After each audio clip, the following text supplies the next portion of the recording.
Hi there, my name is Sue Simons, and I'm the founder of EQUINOX Family Consulting. It's been around since 2006. I'm so grateful to Autism Canada for inviting me to participate in this very important speaker series. And I'm very, very excited about talking to you about the benefits of seeing autism through the lens of development versus a behavioral approach that our system is currently utilizing. I'm the parent of two young adults with autism, and I've been working with hundreds of families over the last many years, and I have seen what's possible for our children and for our families. And I see parents struggling all the time, and it just doesn't need to be that way. So I am truly on a mission to change the way we view and address autism. It is my passion. So I'm going to get my presentation set up, and I'll be right back. So welcome to my presentation, Benefits of a Parent-Based Developmental Approach to Autism. So here's what I'm going to cover today. I'm going to tell you about why this approach improves quality of life for families affected by autism and their children. So this is something that benefits the entire family. I'm going to talk about the limitations of our current system as well. I want to make it very clear that everyone is, of course, making their own informed choices, but I do want people to understand that they do have a choice. And I want to share some new science with you that, when factored in, can really change the way we see autism and gives us a better way than our current approach. And I'm going to share a client story at the end with you. I have several, but this is one that really warms my heart. So let's dive right in. So our current approach is a behavioral approach, and this is an approach that has been around for decades, and the goal is to minimize or extinguish difficult behavior and help the child build skills. This usually means that the child is driven to a therapist, and parents are not involved in this. And a positive outcome is really associated with normalizing behavior. So it's not a problem for families and caregivers. So here are some of the challenges as I see them. We live in a society today that covets compliance. Way too much, in my view. We're almost obsessed with compliance, and we hear about autism being a behavioral challenge, so we focus and focus and focus on the behavior aspect. And the problem with this is that children are labeled, parents are stigmatized, and through therapy, a child's emotional suffering really doesn't change, nor does their ability to self-regulate, which is really critical. And the biggest concern I have is that parents are really left out of the equation, and therefore they remain feeling incompetent and dependent, and they really are not able to parent their child the way they want to. So mom stress and PTSD are such a factor. There was a paper I read recently, somewhere in the vicinity of 20% of moms struggle with PTSD, and this is a big problem. So mental health for caregivers really is an issue. And it just doesn't have to be this way. This is the most important person in the child's life, and we need moms to be at their best. This is an approach that really is on fixing deficits. So we're almost looking at the child as though they need to be fixed. Families are being torn apart by stress associated with all kinds of aspects relating to autism, and parents are left feeling unsupported and dependent. It does not cultivate the child's unique potential. And trust me, Our children have so much potential that goes untapped. And the goal is really seeking compliance, not trying to build relationships. And research has shown that at least the child must have a safe emotional relationship with at least one parent in order to have quality of life. So we need to put our emphasis on relationships before compliance. Now, I want to go into some really important neuroscience. I consider myself to be somewhat of a neuroscience geek, but this is so important in the big picture. So even in children who do therapy, this does not reduce the stress associated with autism. And here's what we know now. In recent years, we've been hearing about the polyvagal theory, which was developed by Dr. Stephen Porges. And this tells us so much important information about how we are biologically wired. Our body is wired for safety. We are always seeking safety in our environments. We know that our children's body and mind are wired differently. They literally feel the world differently than we do. Now, there is something called neuroception. So this refers to the child's nervous system and how it perceives threat in the environment. So what this means is that a child may be reacting to something that is causing their body to feel unsafe. And this is an involuntary system, okay? This is not something the child has control over. And so this polyvagal theory really informs us that children's behaviors are adaptations to their environment. So we automatically assume that a child's behavior is intentional when that child may not be able to self-regulate based on what's going on in their nervous system.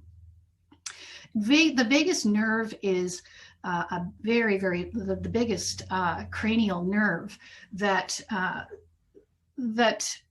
innervates the digestive system, the heart rate, and many internal organs. And in children with autism, this vagal tone is somewhat dampened. And so this impacts digestion, social engagement, and many other systems. So the polyvagal theory is critical for us to understand and to factor in when we are considering treatment for our children. And here's the thing, folks, behavior is and always will be communication. Okay, we are human beings, we are emotional human beings, and we react to stress in our environment through our behavior. And this applies to you, me, and every one of us. And as I mentioned, our children experience the world differently. They process information differently. Their senses process the information coming in a different way.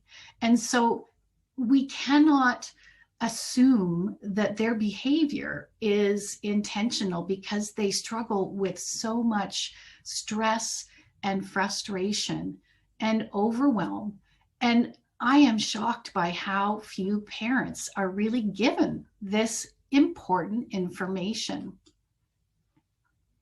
So when a child is under a great deal of chronic stress, we know that stress is very bad for our bodies and our minds, but for a child, it impacts every different aspect of their life and can absolutely lead to trauma. There have been studies on what's called ACEs, or adverse childhood experiences, and children with autism have very vulnerable nervous systems, and they are very prone to trauma. So if we do not address stress and try to slow down our pace of life and our schedule, we cannot expect our children to grow and develop, because it's not possible under such duress. Now let's talk about the mom for a second. Children need their moms and their dads too, but let's be honest, it's typically the mom who takes the lead. Moms are the most important people in any child's life, and the quality of life that they can experience is really dependent on having an attuned emotional relationship with at least one parent. And by attuned, I mean in sync.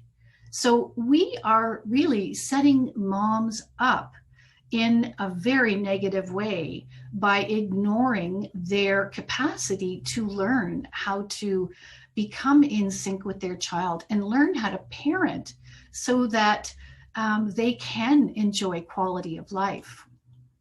Moms are under so much stress, and they are literally just told to step aside. They struggle with guilt and shame. Many moms I speak to, if not all, feel like they have literally failed their children, and they internalize this. It causes just terrible stress and distress. So when a child is visiting, you know, a professional after professional, the mom winds up feeling like she's relegated to being a chauffeur. That's the best thing she can do for her child. So she suffers from chronic stress, and often we know stress makes us sick, and relationships suffer, siblings suffer. And meanwhile, mom is no further ahead with her child.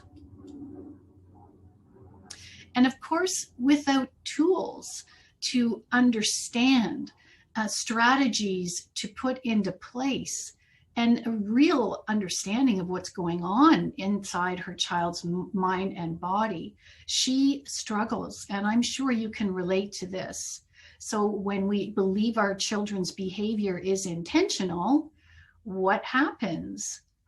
We get angry, we lose our temper, and a vicious cycle is created.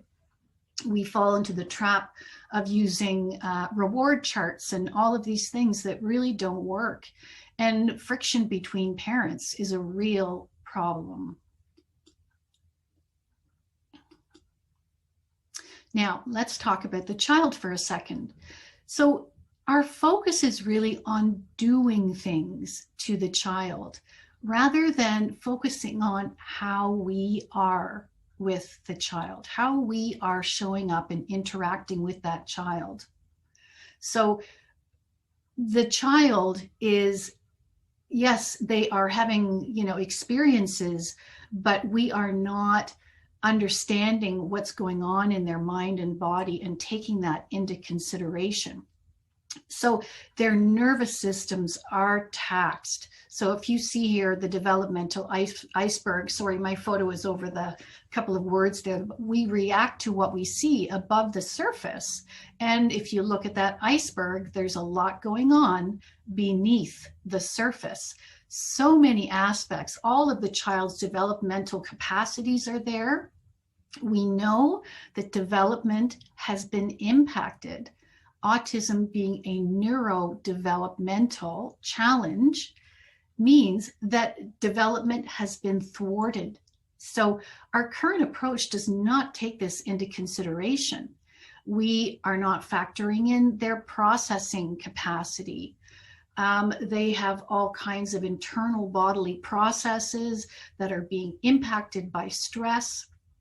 They struggle with the ability to focus, plan and execute actions, all of the sensations that the child experiences, many of which may be, the child may struggle from sensory processing challenges, which can range from being mild to excruciating.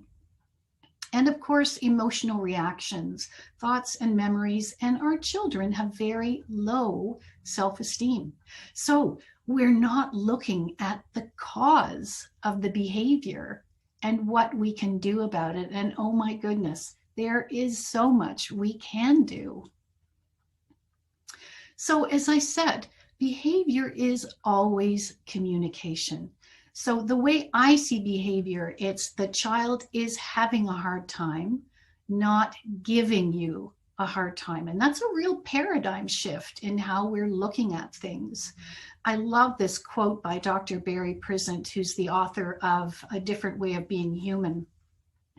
There is no such thing as autistic behaviors. These are all human responses to a person's experience. So behavior is really an outward manifestation of what's going on internally in the mind and body. And how we perceive behavior literally influences how we react to it. When families who work with me get this, they have a massive aha, and they often feel really badly about how they are interacting with their child. But until you know, we just do the best with what we have. But typical parenting does not work for our kids. Our kids are not typical, and there's a better way. Now, I'm going to talk to you first a little bit about why this developmental approach is so important. Because once we understand what's going on, we can make sense of it. We can learn how to support the building of a safe emotional relationship where the parent is not the cause of the child's distress. And this is so, so important. So I work with parents and I teach them the educational components of this, and then I support and guide them to learn and understand and implement in baby steps the ways that they can turn the ship around at home. So this supports emotional growth, physical health, and it is a family-focused approach to building and furthering the child's development and their potential, which is there. Parents learn how to be great parents for their children, and this type of parenting is really good for any child. In my work, we address sensory processing issues, and behaviors are dramatically reduced, and parents feel more competent, less stress, and empowered. So this really is thinking outside of the box. So I start by resourcing and coaching and educating moms. And I'm saying moms, dads are always welcome in my work, but it's typically moms. So moms learn information that they're not going to be receiving from the vast majority of professionals. So why she's in such a difficult position, what's going on with her child. So she learns how to think through the lens of my child is having a hard time, and she learns how to guide her children's thoughts and actions. And so it all starts with having empathy and compassion for the child who is struggling. So this is a process. There is a curriculum that I follow.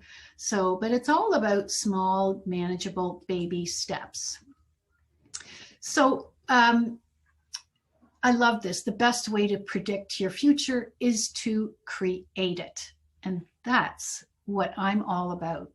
So mom is given access to a curriculum that I have created. It's online training. We have group calls weekly, and she learns to implement skills over a period of time. So the skills build over time. And the goal is to establish an attuned emotional relationship with the child and to further the child's cognitive, social, and emotional development. We support the mom's nervous system. I am an EFT or tapping certified practitioner, and this is a tool. I liken it to my magic bullet. So I am able to reduce mom's stress through the use of emotional freedom techniques. Once it's learned, a child can learn how to use it as well, depending on the age and stage, of course.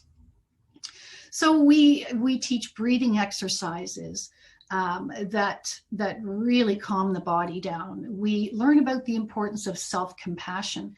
When we can be compassionate with ourselves, we can be more compassionate with others, and it really does improve relationships. And the end result of this is that, while we're reducing behavior, the emotional charge of events, difficult events, are reduced, and then mom is more resourced and can make different decisions. We also focus on self-care. When mom goes down, the whole ship overturns. So self-care is critical.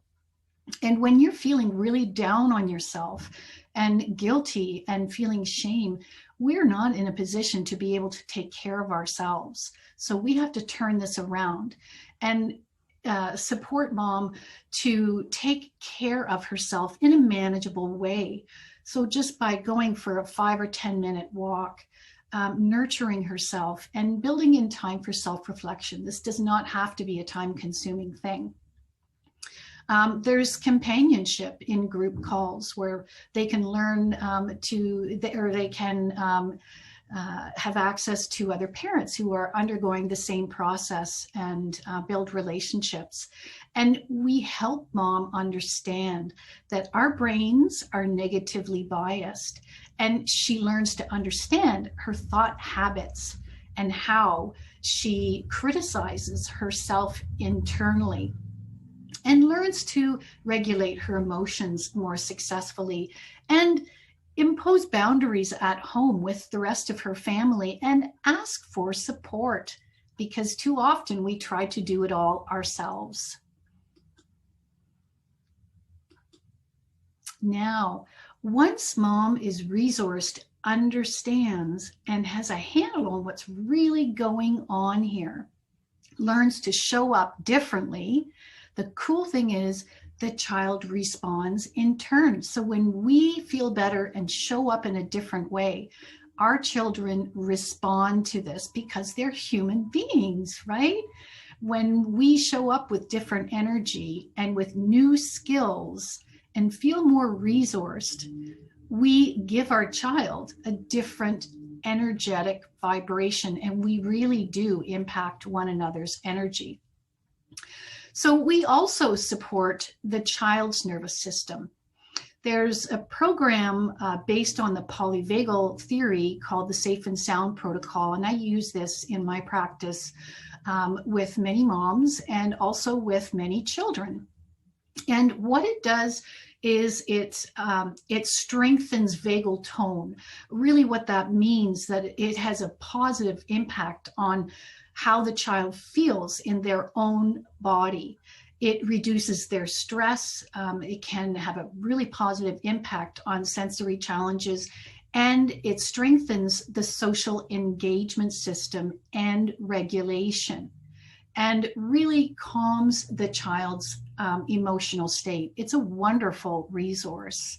So we are really supporting mom's nervous system and supporting the child's nervous system at the same time.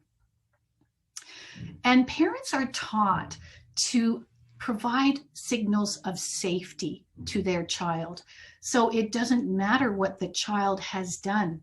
When we punish, all we do is build resentment. So if we go back to that philosophy of the child having a hard time, not giving us a hard time, that nervous system needs safety. It needs compassion. And when we can show up with compassion, it supports our child to calm. So that this is how children learn to co-regulate and then self-regulate. And so when parents show up in this way, trust and love blossom, and it's beautiful. When a nervous system is calm and out of fight or flight or freeze, the social engagement system just naturally comes online. So children learn to enjoy reciprocal relationships, and an emotionally attuned relationship is formed. So parents learn to think about how they're showing up, how their actions and behaviors and communication are impacting their child. And so they become in sync emotionally. And this is where the magic really lies in terms of the child's development. It is a beautiful, powerful process to watch unfold. So I'm going to share a quick story of an amazing client, Sam and Fraser. And like I said, you know, I work with many, many families, but this is just one story that really stands out for me. Sam and Fraser have two children. They did, Noah did some therapy that really didn't have the desired impact. And Sam was really struggling, as so many moms do, with mental health challenges herself. And their home was literally a battleground. So Sam was really, really afraid of working with me, as many moms do or feel at the beginning, because they doubt themselves. They do not feel that they are capable. So this really involves a leap of faith. But Sam trusted me. And she overcame so many negative thought habits and learned to really understand that children do well when they can. And she benefited so beautifully through EFT. It really, really changed things for her. And so she began to understand that when she showed up differently, her children were going to show up differently in response. And that's exactly what happens. And her son loves Batman. So we taught him what we called Batman breathing to self-regulate. So we can get creative with this based on a child's interests. So just a wonderful story. And to this day, Sam will say, you know, I learned so much. I wish everyone could do this. And so do I. So today I've been talking to you about a developmental parent-based approach. And there is so much to this. There is a lot of neuroscience that our current approach absolutely disregards. So in my view, this approach supports the whole family. Okay, so rather than taking the child out of the family, we are supporting the entire family. And it's about how we are with the child, not what we are doing to them. So household stress is reduced, as is emotional chaos. We're able to improve the child's social and emotional growth and development. Self-esteem is dramatically improved, as is intrinsic motivation. So difficult behavior is dramatically reduced, and they're living in a much more peaceful environment, and mom's mental health, well-being, and feelings of competence skyrocket. And so this approach is not only in support of the whole family, but the whole family's mental health. And parents are definitively the most important people in their child's life. We know this now. It's time for us to be supporting the most important people for this child, which in turn supports the child. So I'd like to thank you so much for watching this presentation. I hope it has been incredibly helpful for you. Once again, I'm Sue Simons, the founder of Equinox Family Consulting. Here's my contact information if you would like to reach out to me. We also have a free parent support group that is called Parents Navigating Autism. You can find it on Facebook and you can join. There is no charge. So thank you so much once again. This has been my great pleasure to be invited to participate in this speaker series. And I hope you are staying safe and being kind to yourself. Thank you so much. Bye-bye.